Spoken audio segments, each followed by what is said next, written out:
The thing I really want to talk about for a couple minutes here is what happened in the FA Cup fifth round. The quarterfinals are now set. Your quarterfinalists are Manchester City, Manchester United, Brighton, Fulham, League Two side Grimsby Town, and three of the top four teams in the championship in the form of Burnley, Sheffield United, and Blackburn Rovers.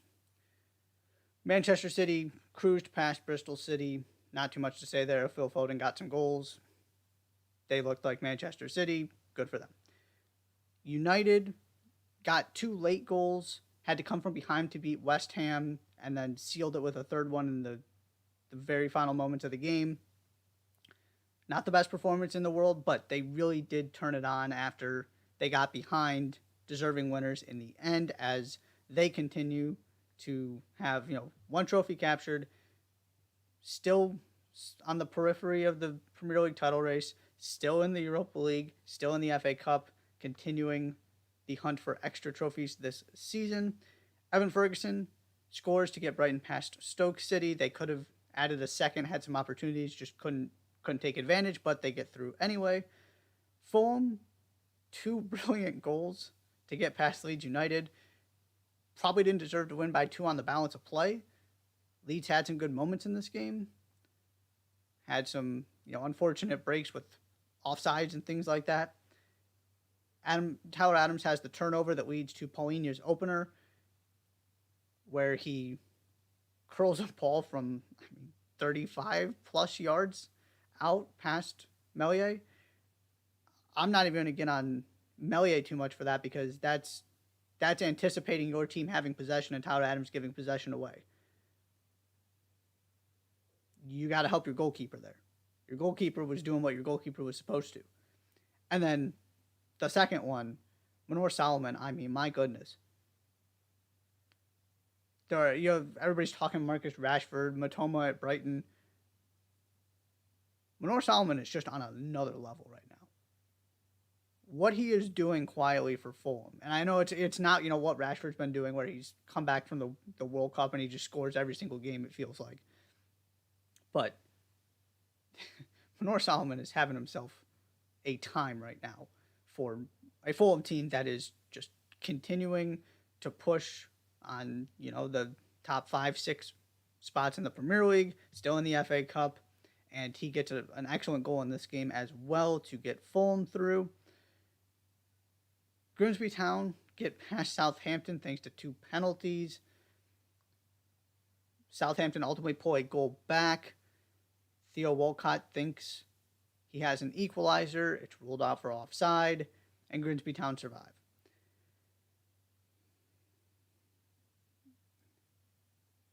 Part of me thinks this is ultimately a good thing for Southampton. You got too much going on in the Premier League to have to worry about these cup competitions. It's more miles on the legs, more lineup decisions that have to be made. Your focus gets split. And the other part of it is you had an opportunity here. And I'm going to get to that a little bit more once we talk about kind of these final 8 teams remaining. Obviously not just expecting to beat the League Two team that you're up against in the fifth round of the FA Cup, but you did see the boost that came with their Carabao Cup run. And the FA Cup has the opportunity to provide that same spark. You never know kind of which way it's going to go. Is it going to take away from what you're trying to do in the league and put some extra miles on guys' legs? Or is it going to give you the kind of that boost of confidence and a little bit of momentum that's going to boost your performance domestically in the league? It's kind of can go either way. Southampton don't have that opportunity to find out anymore because they are gone. They did come pretty close to trying to rescue this game. I don't think this is the end of the world, is ultimately where I come down on this. Yes, it's another disappointing result in a disappointing season, but your focus is not the FA Cup at this point. You got to put all your eggs in the avoiding relegation basket, obviously. So, Burnley go up a man right at the end of the first half, scoring the 90th minute to advance. One of your upsets, Sheffield United, thanks to some fancy footwork from in Jai, who comes off the bench, upset Tottenham and get through. Was not one of those games where Tottenham just didn't show up. They had some chances. They at least created shots. Were they great offensively? No. Harry Kane came in. He had an opportunity at the end he couldn't capitalize on. I don't draw too much away from this game from a Tottenham standpoint in terms of where they're at and their hopes for getting into the top four qualifying for the Champions League, because they have had this really good stretch here. They seem to be picking up some steam and playing better. This is, as it always is with Tottenham, about the trophy drought, and I feel like every season I talk myself into Tottenham's going to win the FA Cup, and going to have to wait at least one more year for that one because they are also out. And then finally, Blackburn Rovers beat Leicester.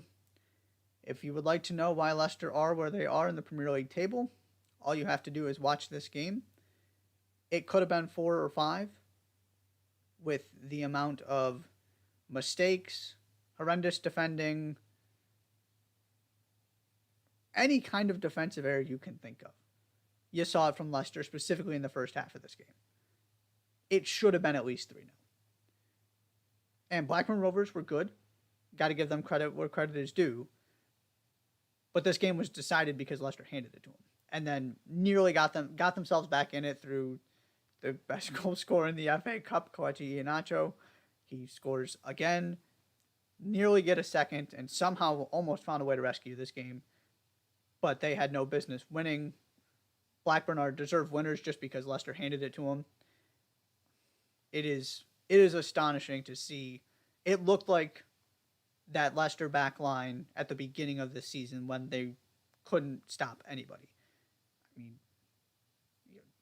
getting caught on the ball, misplayed passes, and just not defending.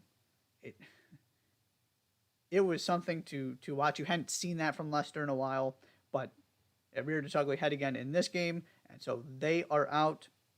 Your matchups for the quarterfinals: Manchester City, Burnley. Vincent Kompany gets a homecoming. That's going to be really cool to see. Manchester United, Fulham. I'm really glad we got this game. This is a great opportunity for Fulham, obviously, and it's a team that you will go into this game feeling like they can beat Manchester United. I want something other than a United City final, and so getting a Premier League team against one of those teams should increase the likelihood of that happening. So I was pleased with that draw. Brighton get Grimsby, and then that leaves Sheffield United and Blackburn Rovers, again, the second and fourth place teams as I speak in the championship.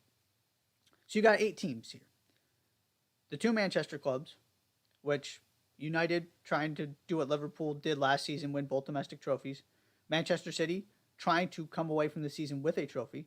I've talked a little bit about this, but in all likelihood, this is your best opportunity. And if I remember correctly, the last season they failed to win a trophy was Pep Guardiola's first.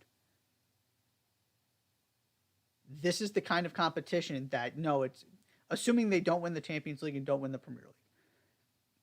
Does it turn your season from a bad one into a at least okay one? No, but it does salvage it to a certain extent. It gives you something to walk away with, I should say.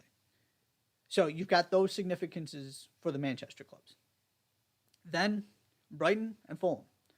Brighton have made some deep runs in this tournament recently, but this is a glorious opportunity. You're playing a League Two side in the quarterfinals. You are absolutely flying right now. This should be a semifinal appearance, and at that point, anything is possible. And for Fulham, again, just an opportunity to capitalize on what you've done this season and to actually walk away with something tangible.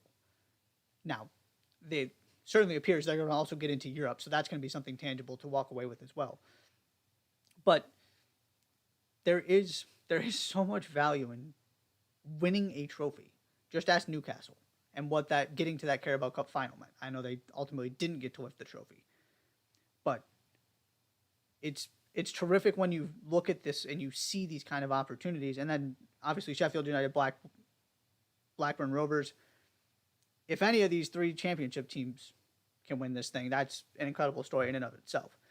And so you just look at this, and Fulham can absolutely beat United. Let's say that happens. You're looking at Manchester City and four teams that aren't supposed to end up in finals, playing for trophies.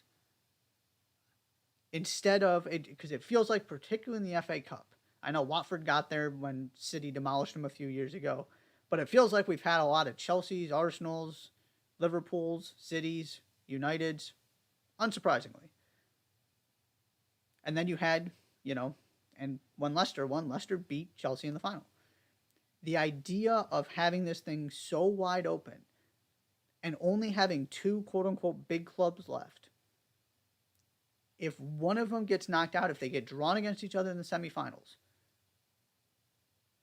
you could see a really special FA Cup final that hopefully brings some of the intrigue and magic back, because it's not just two of the big six. And it's not just a team that, there was something special when Leicester won. And that's a team that has a Premier League title and a Champions League appearance and has played in European competition recently. Obviously, they're not the level of the big six, but you replace Leicester with Fulham or Brighton. If Brighton, after this season and Graham Potter leaving and them still continuing to play so well, ends up with a trophy out of this, this is what you want in the FA Cup. You've got the big names still, but you've got some incredible stories here, and not just incredible stories, but again, Burnley are flying in the championship. Sheffield United are also well on their way to earning automatic promotion, and Blackburn Rovers could very possibly win the playoff. These three teams could absolutely all end up in the Premier League next season. They aren't just three teams from the championship. They are three teams that aren't that far behind the Southamptons and Leeds Uniteds of the world right now. And so we're going to get to see what this new look Burnley looks like, playing kind of the inspiration for it in, Pep Guardiola and Manchester City. And we're going to get at least one championship team in the semifinals, because we've got two of them playing each other. Go look at what Blackburn just did to Leicester. Now, I know Leicester, I'm very much of the opinion Leicester did it to themselves more than anything else, but Blackburn took advantage. The gap between the top of the championship, especially I feel like this season, the top of the championship and the bottom of the Premier League is not all that great. And so if things fall right, you could end up with a fascinating set of semifinals with a bunch of teams that nobody expected to be there.